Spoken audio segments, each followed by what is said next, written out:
ഞാൻ തിരുവനന്തപുരത്തുകാരിയാണ്.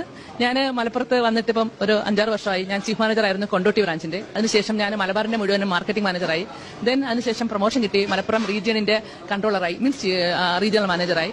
ഇത്രേ പറയാനുള്ളൂ. മലപ്പുറം ഈ ലോകത്തെ ഏറ്റവും മനോഹരമായ പ്രദേശം. അത് ഒരിക്കലും ഒരു അതിശയോക്തിയല്ല. കാരണം ഏറ്റവും നല്ല മനുഷ്യർ താമസിക്കുന്ന എല്ലാ വിഭാഗം ജനങ്ങളും സഹിഷ്ണുതയോടുകൂടി സമാധാനത്തോടുകൂടി പരസ്പരം സ്നേഹിച്ച് ജീവിക്കുന്ന ഒരു ഭൂമിക ഒരുപക്ഷെ ഈ ലോകത്തുണ്ടെങ്കിൽ അത് മലപ്പുറമാണ്. നിങ്ങൾ ആരോട് വേണമെങ്കിലും ചോദിച്ചു നോക്കൂ, ഒരു പ്രാവശ്യം മലപ്പുറത്ത് വന്ന് ജോലി ചെയ്യുന്ന ആൾക്കാർ തിരിച്ചു പോവില്ല.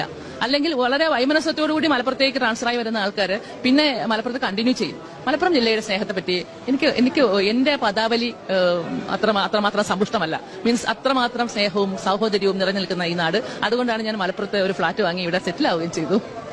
100% എന്തെന്ന് ഒന്നുമില്ല. മലപ്പുറംകാര് നിങ്ങൾ ഞങ്ങളുടെ കസ്റ്റമേഴ്സ്, നിങ്ങളുടെ ആവശ്യങ്ങൾ ഞങ്ങളോട് തുറന്നു പറയും. സ്നേഹം എന്ന് പറയുന്ന സംഗതി ഇവിടുത്തെ ഒരു സഹജ വികാരമാണ്. അത് മാത്രമാണ് എനിക്ക് പറയാനുള്ളത്. കാരണം ഏറ്റവും ജീവിക്കാൻ നല്ലൊരു ഭൂമിക ഒരു പക്ഷേ ലോകത്ത്